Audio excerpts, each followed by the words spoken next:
مرزا قادیانی کے جھوٹ کے عنوان سے آپ نے یہ بات سماعت کی کہ جھوٹ قرآن سے بھی حرام ہے، نبی کے فرمان سے بھی ناجائز چیز ہے، اور خود مرزا قادیانی بھی مانتا ہے کہ اچھی چیز نہیں ہے، اور سائنس بھی کہتی ہے۔ ضمن ایک بات آپ ذہن میں رکھیں کہ دنیا جہان میں ایک ہی مذہب ہے جس کے ہاں جھوٹ بولنا ثواب ہے، روافظ۔ ان کے یہاں تقیہ یہ جھوٹ ہی کا نام ہے۔ کیا جھوٹ کا شکوہ تو یہ جواب ملا، کیا جھوٹ کا شکوہ تو یہ جواب ملا، تقیہ ہم نے کیا تھا ہمیں ثواب ملا۔ اس کی میری کتاب ہے، میں نے اس پر بھی اس پہ حوالے نقل کیے ہیں کہ دنیا جہان کے اندر صرف یہ ایک مذہب ایسا ہے جہاں جھوٹ بولنا ثواب ہے۔ تو بہرحال مرزا قادیانی کے جھوٹ کے عنوان سے ڈاکٹر عرفان محمود برق نے سائنس کی یہ تحقیق بھی نقل کی ہے کہ جو آدمی جھوٹ بولتا ہے اس کا چہرہ پہچانا جاتا ہے کہ بندہ جھوٹا ہے، اس کے اندر جو کشش ہوتی ہے اور قدرت اللہ شانوں کی طرف سے رونق ہوتی ہے، جھوٹ بولنے والا بندہ اس سے محروم ہو جاتا ہے۔ اور مرزا قادیانی کی اب شکل دیکھیں تو آپ پہچان جائیں کہ واقعی بندہ جھوٹا ہے۔ تو ہم بڑے مختصر سے وقت میں شارٹ کٹ مرزا قادیانی کے جھوٹ آپ کو بتلاتے ہیں، اور ہر بچہ عامی وہ بھی سمجھ جائے گا کہ یہ بندہ جھوٹا ہے۔ آپ دیکھیے، یہ آدمی لکھتا ہے کہ کشتی نوح کے اندر کہ زمین پر ہر روز خدا کے حکم سے ایک ساتھ میں کروڑہا انسان مر جاتے ہیں، اور کروڑہا وہ پیدا ہوتے ہیں۔ ایک وقت میں ایک ساتھ میں کروڑہا پیدا ہو رہے ہیں اور کروڑہا مر رہے ہیں، اور یہ ایسی حقیقت ہے جو بالکل جھوٹ ہے۔ اگر یہ ہو تو چند دنوں کے اندر نئی دنیا آباد ہو۔ اور ایک حوالہ میں نے کل آپ سے عرض کیا تھا کہ اس نے کہا کہ میں نے انگریز کی حمایت میں اتنی کتابیں لکھی ہیں کہ اگر ان کو جمع کیا جائے تو اس سے 50 الماریاں بھر سکتی ہیں۔ کتنی الماریاں جی؟ 50۔ اور ٹوٹل اس کی کتابیں جو رسالے جتنا کچھ اس نے لکھا تھا اس کو اس کے جو ماننے والوں نے روحانی خزائن کے نام سے جمع کیا 23 جلدوں کے اندر۔ یہ تو ایک ڈیڑھ خانہ بھی نہیں بنتا، الماریاں کہاں بھرنی ہے؟ تو یہ بھی سفید جھوٹ ہے۔ جھوٹ نمبر 3 کہ چشمہ معرفت کے اندر کہ تاریخ دان لوگ جانتے ہیں کہ حضرت صلی اللہ علیہ وسلم ایک یتیم لڑکے تھے جس کا باپ پیدائش سے چند دن بعد فوت ہو گیا تھا۔ یہ پیغام صلح کا حوالہ ہے۔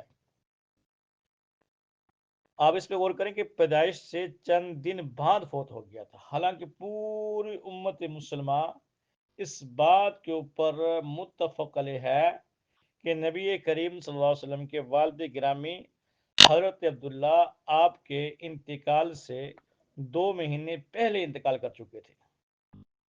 تو یہ کہتا ہے پیدائش کے بعد فوت ہوئے، اور ایسا جھوٹ ہے کہ اس کو ہر بچہ سمجھ سکتا ہے۔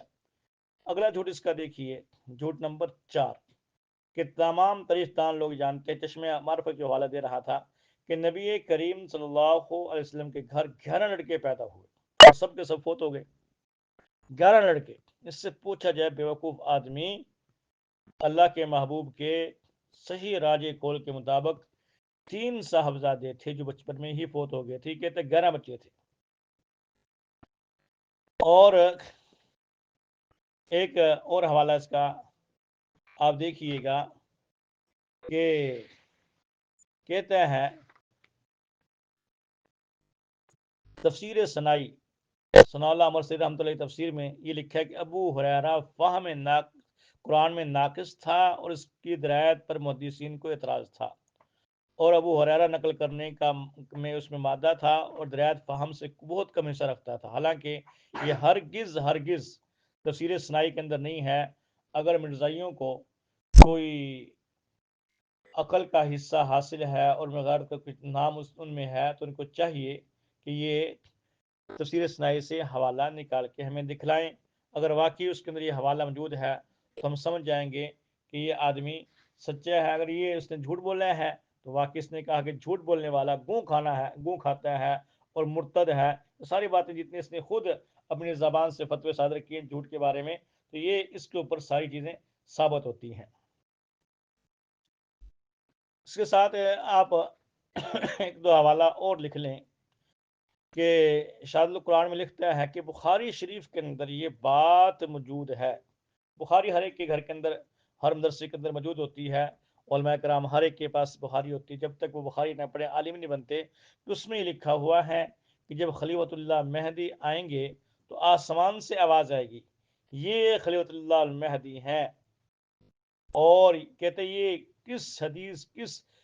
حدیث کس پایا اور مرتبے کی جو ایسی کتاب میں درج ہے جو اصح الکتب بعد کتاب اللہ ہے۔ یعنی بخاری شریف کے اندر یہ ہے کہ جب حضرت مہدی آئیں گے تو آسمان سے آواز آئے گی۔ صحیح بخاری اول سے آخر آپ بار بار پڑھیں، 30 پارے بخاری شریف کا مطالعہ کر لیں، جیسے قرآن پاک کے 30 پارے ہیں، ایسے بخاری شریف کے 30 حصے 30 جز ہیں، آپ بار بار مطالعہ کریں۔ کہیں کسی صفحے پہ حاشیے پہ ہمیں یہ لکھا ہوا دکھلا دیں کہ جب وہ مہدی آئے گا تو آسمان سے آواز آئے گی، تو اب اندازہ کیجئے گا نہ خنجر اٹھے گا نہ تلوار، ان سے یہ بازو میرے آزمائے ہوئے ہیں۔ پوری بخاری کا مطالعہ کریں، یہ وہاں چیز نہیں ملے گی، جھوٹ بول رہا ہے بخاری شریف کے اوپر۔ اللہ اکبر۔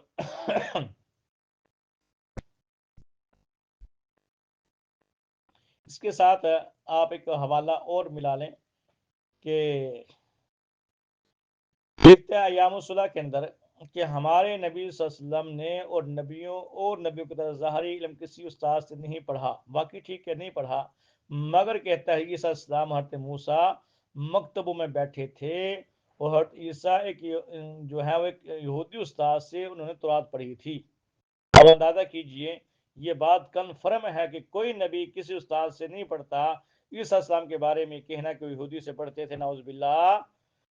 اور یہ بھی ساتھ اس میں لکھا ہے اسی آگے حوالے میں کہ کہتا کہ میں نے کسی استاد سے کچھ حاصل نہیں کیا، قرآن حدیث میں نے کسی استاد سے نہیں حاصل کی، میں حلفاً یہ کہہ سکتا ہوں کہ میں نے ایک سبق بھی کسی استاد سے نہیں پڑھا۔ حالانکہ آپ کو پتہ ہے ہم نے حوالوں کے ساتھ ثابت کیا ہے کہ مرزا قادیانی پڑھتا رہا ہے، شیعوں سے پڑھتا رہا ہے، غیر مقلدوں سے پڑھتا رہا ہے، مرغا بن کے چتر کھاتا رہا ہے، اور سیالکوٹ میں کچہری کی ملازمت جب منشی تھا ٹیوشن پڑھتا تھا انگریزی کی کہ ہمیں کچھ نہ کچھ انگریزی بھی آ جائے۔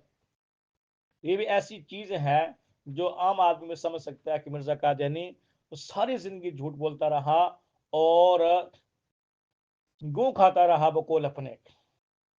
ایک اس کا جھوٹ اور پڑھ لیجئے گا کہ زمین ابراہیم احمدیہ میں لکھتا ہے ایسا ہی احادیث صحیحہ میں آیا ہے کہ مسیح موعود صدی کے سر پر آئے گا اور 14ویں صدی کا مجدد ہوگا، یہ تمام علامات اس زمانے میں پوری ہو گئیں۔ یعنی اپنے بارے میں لکھتا ہے کہ حدیث پاک میں آیا ہے کہ وہ 14ویں صدی میں آئے گا۔ پوری احادیث کا ذخیرہ چھان مار لیں، کسی حدیث میں مجدد آنے دور کی بات ہے، 14ویں صدی کا لفظ موجود نہیں ہے۔ اب اندازہ کہ کس دھڑلے کے ساتھ ایک ایک حوالے میں کتنی وہ جھوٹ بولتا رہتا ہے۔ اور آخری حوالہ بڑا مزیدار ہے، ہر بندہ اس کو یاد کر سکتا ہے کہ قرآن پاک میں 3 شہروں کا نام بڑے اعزاز کے ساتھ آیا ہے۔ 3 شہروں کا نام، ایک مکے کا، مدینے کا، اور تیسرا قادیان کا۔ اس ضالع اوہام کے اندر صفحہ نمبر 34 پہ یہ بات موجود ہے کہ مرزا کا یہ فرمان نعوذ باللہ من ذالک، 3 شہروں کا نام قرآن پاک میں بڑے اعزاز کے ساتھ ہے، مکہ، مدینہ اور قادیان۔ آپ الحمد سے شروع ہو جائیں والناس تک اور کچھ یاد نہ کریں، یہ 2-3 چیزیں آپ یاد کر لیں کہ اللہ کے نبی کے ہاں 11 بیٹے تھے، نمبر 2 آپ کے والد گرامی آپ کی پیدائش کے بعد فوت ہوئے، اور یہ کہ قرآن پاک کے اندر 3 شہروں کا نام ہے۔ یہ 3 تو کم سے کم ہر وقت آپ کے ذہن میں ہو، جب کوئی مرزائی ٹکرے یا کوئی آپ دیکھیں بندہ پھنس رہا ہے اس کو کہو کہ 3 چیزیں ہیں جس کا جواب لا دو۔ اور چوتھی بات ہے بخاری شریف کی یاد کر لیں کہ جب مہدی آئے گا آسمان سے آواز آئے گی، کون سی جگہ پہ کون سے حوالے پہ کس صفحے پر موجود ہے کہ آسمان سے آواز آئے گی کہ اللہ کا خلیفہ مہدی ہے۔